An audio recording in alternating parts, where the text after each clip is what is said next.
masa nggak ada yang, ini kan 1.000 yang nonton, masa nggak ada yang koneksi, maksudnya kasih linknya disebar. Dari mana ya? Kiamat itu dari mana ya? Kristen apa? Nggak tahu, saya juga nggak kenal Kristen, tapi saya tidak pernah berdebat, tapi kiranya untuk memberikan wawasan bersama gitu. Kiamat mau naik, kiamat boleh naik, silakan naik ya. Ini saya turun. Baim Tong.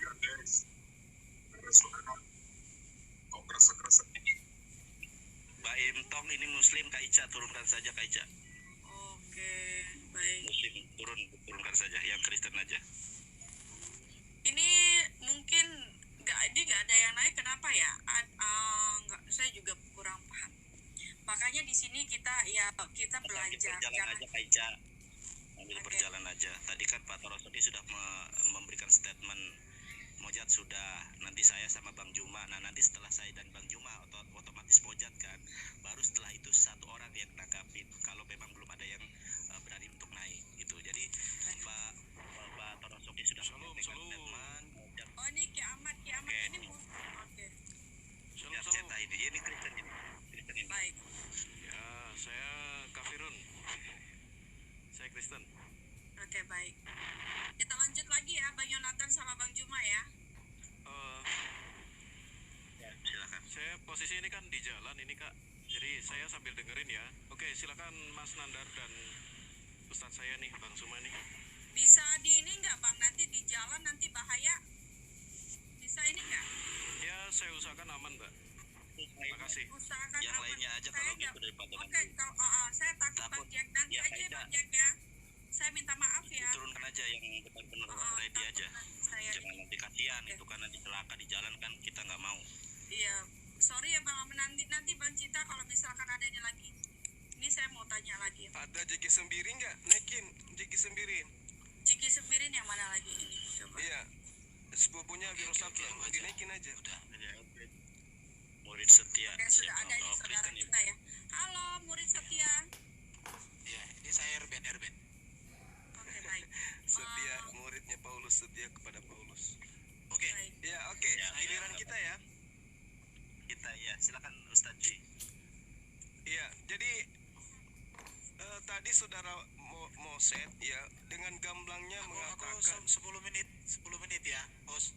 10 menit. Daud itu bukan 5 menit, Bapak. Nggak bisa 10 menit, Bang. Bukan, saya 10 menit ada kebutuhan sebentar. Oh, baik. beliau izin dulu. Sekali langsung dibuka, Bapak ya. Jangan kemana-mana cuma ya. Dia Pak Erwin ini lagi lepas sepatu deh untuk persiapan kabur. Seperti biasa. Nah, tidak akan ada yang tahu di sini apa. Alasan ngajar lah.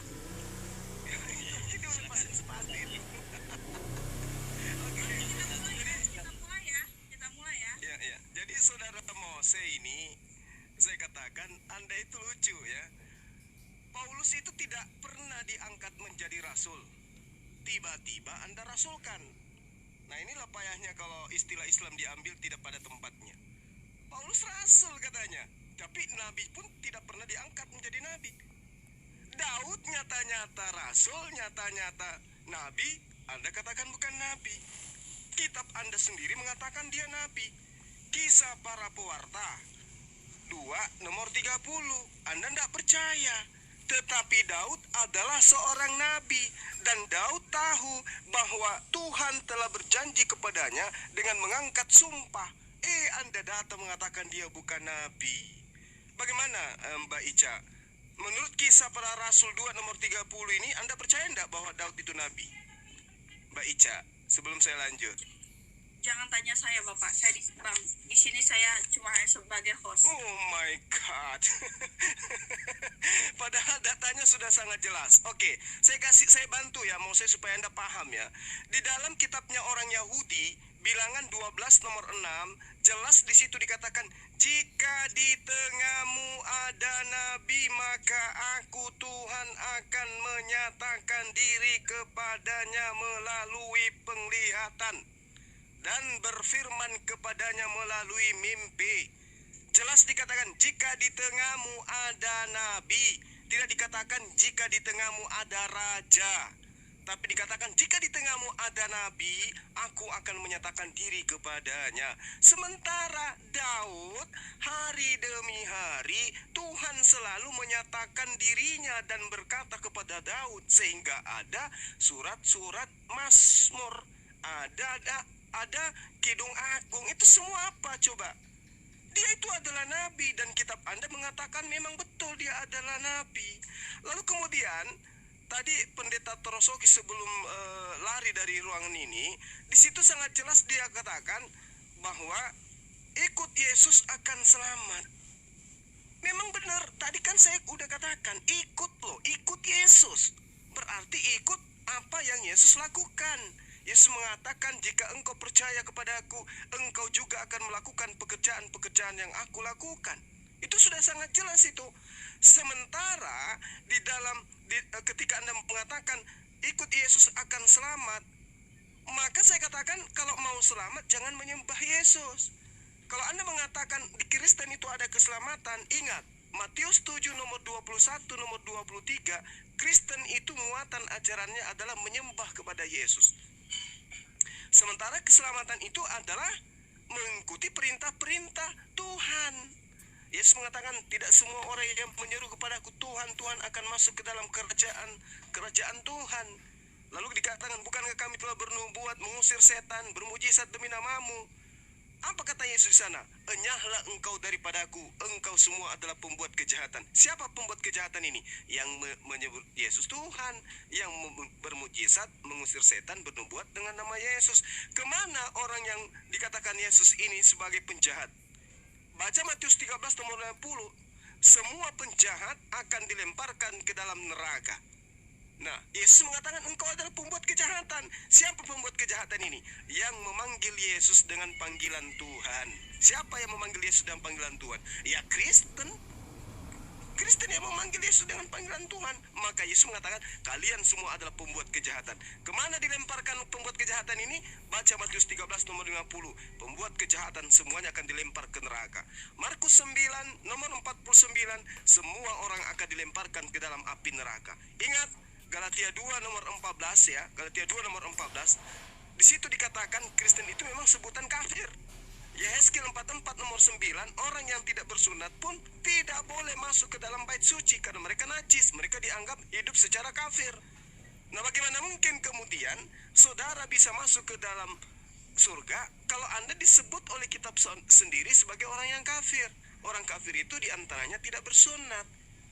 Orang-orang kafir jangankan masuk surga, masuk ke dalam bait suci aja nggak boleh. Yehezkiel 44 nomor 9, nggak boleh masuk ke rumah ibadah. Rumah ibadahnya orang Yahudi, orang yang tidak bersunat, karena mereka adalah orang kafir. Lalu kemudian saudara Mose mengatakan kudus itu bukan suci. Aduh, belajar dulu bang. Saya nggak enak kalau Anda mengatakan kudus itu bukan suci. Belajar dulu. Silakan Dinda Nathan. Terima kasih Guru Dajuma, Masya Allah, Barakallah. Kak Ica, mohon dibesarkan layar saya karena saya tidak mau berasumsi seperti teman-teman dari saudara kita Kristen ya, berasumsi terus. Mojat tadi berasumsi.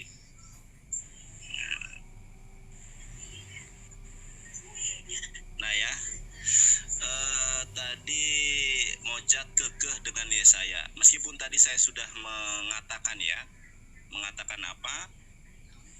Mengatakan bahwa saya tidak bertanya tentang Yesaya, tetapi nggak apa-apa lah, kita lihat terjemahannya dulu ya teman-teman ya. Yesaya 63 ayat 10. Tetapi mereka memberontak dan mendukakan Roh Kudusnya, maka ia berubah menjadi musuh mereka dan ia sendiri berperang melawan mereka. Dicari dari A sampai Z pun ini tidak menyentuh dari apa yang saya tanyakan. Saya tanyakan di dalam Torah di mana Musa menyembah Roh Kudus. Kalaupun dijawab dengan Yesaya 63 ayat 10 tidak nyambung ya. Tadi dia minta dibacakan Yesaya 63 ayat 10 dalam bahasa Ibrani karena saya tadi di jalan, mohon maaf saya nggak bisa baca. Sekarang saya bacakan nih. Bismillahirrahmanirrahim peharrohum pehamah maru wa isbu et ruah kadesu wa hafek lahem leoyeb hudil hambam. Jadi di dalam Di dalam Yesaya 63 ayat 10 tidak ada korelasinya loh. Tidak ada korelasinya. Sangat jelas tadi kita menyampaikan di dalam Zakaria 12 ayat 1 bahwa yang namanya roh yang ada dalam diri Yesus adalah makhluk ciptaan Allah. Bahkan saya tidak berasumsi teman-teman ya, tidak berasumsi. Yang berasumsi dari tadi itu Mojet ya. Ini loh jelas loh yang menciptakan roh dalam diri manusia. Jadi roh yang ada dalam diri Yesus adalah ciptaan dari Allah. Dari TB, AY, TT, LBIS, semua versi Alkitab mengatakan roh itu adalah ciptaan ya. Bahkan kalau kita lihat di dalam concordance-nya, sorry ya bahasa Inggrisnya itu apa? Concordance ya. Itu juga itu ciptaan ya. Nih, membentuk ya, dibentuknya. Makanya di dalam terjemahan dari berbagai versi bahwa roh itu adalah bentukan, dan konsepsi di dalam Islam pun bahwa roh itu adalah ciptaan. Alastu birabbikum qalu bala syahidna. Ketika rohnya Yesus, rohnya Mose, rohnya kita semua ditanya oleh Allah, bukankah aku ini adalah Tuhanmu? Rohnya Yesus berkata, qalu bala syahidna. Betul sekali ya Allah, engkau adalah Tuhan kami. Di dalam konsepsi Islam, memang Roh Kudus atau Gabriel itu roh suci yang sebagai seorang pengantar wahyu ilahi. Orang tadi bilang, tadi Ustadz Juma sudah membahas ya, tapi memang gini loh, paling enggak itu jujur gitu loh. Oke lah, tidak jujur terhadap orang lain, minimal tuh jujur terhadap diri sendiri loh. Kisah para Rasul 2:29 jelas ayatnya. Kisah para Rasul Zakaria 12 ayat 1 jelas ayatnya. Tetapi dibantah oleh asumsi.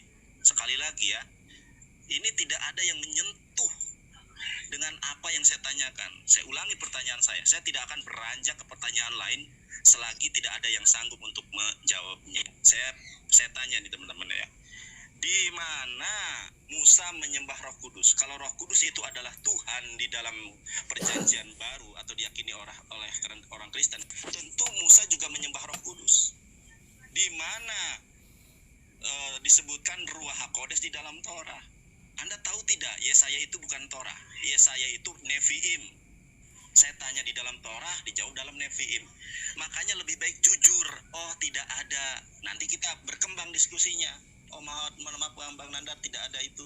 Kan jelas, oh ya tidak ada, terima kasih. Jangan sesuatu yang tidak ada dipaksakan untuk ada. Belajarlah jujur terhadap diri sendiri. Bukankah di dalam Galatia 5 ayat 19 haruslah kita menjadi pelaku firman dengan memanifestasikan buah roh yang 9, penguasaan diri, kesetiaan dan lain sebagainya. Paling enggak tuh jujur terhadap diri sendiri. Oke, waktu saya berapa menit? 36 detik lagi. Di mana Musa menyembah Roh Kudus dan di mana tertulis Ruach HaKodes di dalam Torah. Dan kemudian satu lagi, di mana Yesus mengatakan bahwa dia adalah firman menjelma menjadi manusia. Anohi hadabar o anohi hamilah ani roh syehlih iyot anasim. Di mana itu Yesus mengatakan? Karena Yesus di dalam Gospel Yohanes 17 ayat ke-8, dia sang penerima firman. Begitu pula di dalam kamus Alkitab halaman 168, dia itu adalah nabi. Matius 21 ayat 11, inilah Nabi Yesus dari Nazaret. Paudaraba hamon todot yakrim yakulab. Oke, waktu sudah mau habis. Oke, waktu habis.